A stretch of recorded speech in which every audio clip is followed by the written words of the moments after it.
Many people are claiming they are Christian. They are claiming that they believe God. But the truth, they don't really believe God. They just know God. You know why? Because if you believe God, you obey. But if you don't obey, how can you say, I believe God? Even the memory of people I don't even have anymore, to go back and find a friend that I forgot to be nice to, and then see them and they don't expect to see me and give them a hug. All the money in the world cannot replace that.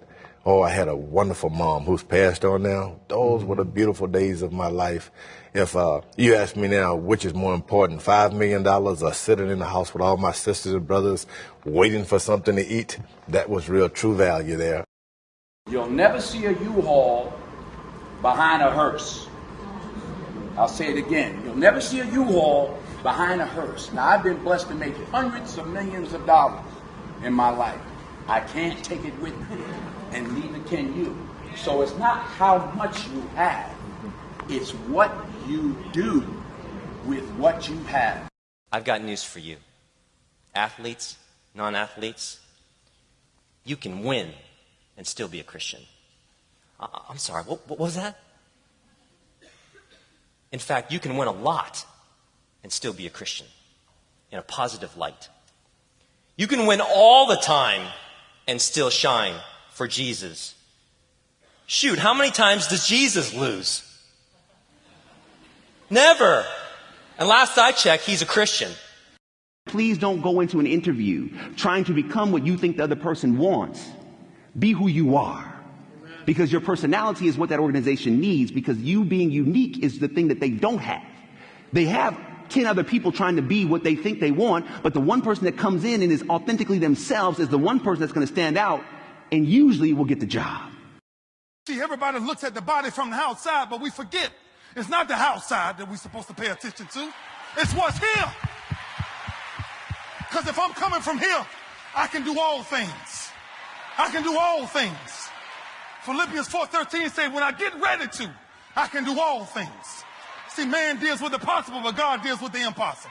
My wife and I moved to LA about 7 years ago, and about 2 months after moving, I first read this script, and I had this just deep spiritual connection to the man. You know, I share his faith in being a Christian, and I know that voice, and it just lodged in my spirit. I just felt God say, you are going to do this. On the 24th of July, 2007, I wrote it in my diary, and that's where it began. Unfortunately for me, the director on board didn't agree with God at that stage, so we had some hurdles there, but it was a 7-year journey towards what we actually have just done. Yeah.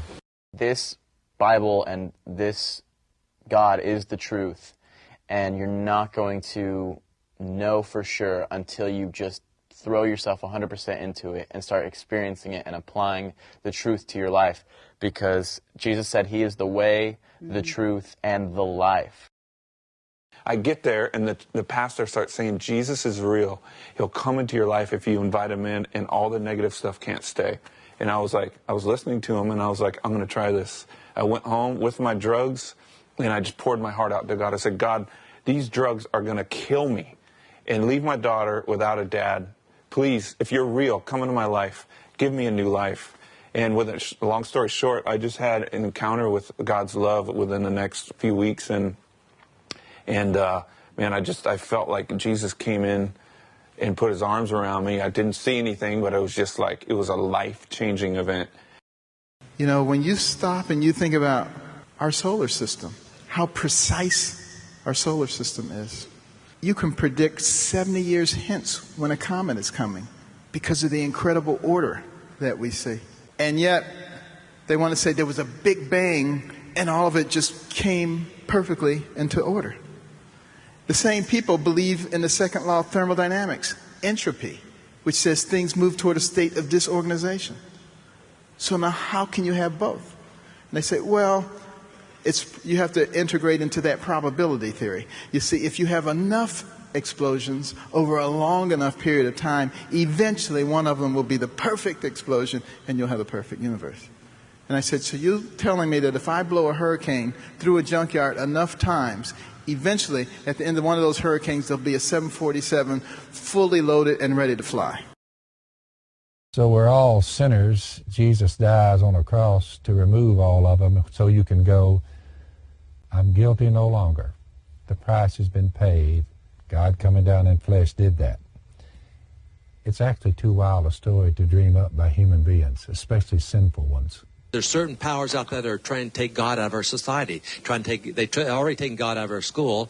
They're trying to take under God from the Pledge of Allegiance. They're trying to take God off our coins, and in God we trust off our coins. And so this force here, if the spiritual force doesn't rise up and start combating these people, this dark force over here, they're going to wind up getting God out of our society. And so it's really important right now that we as Christians join together, rise up.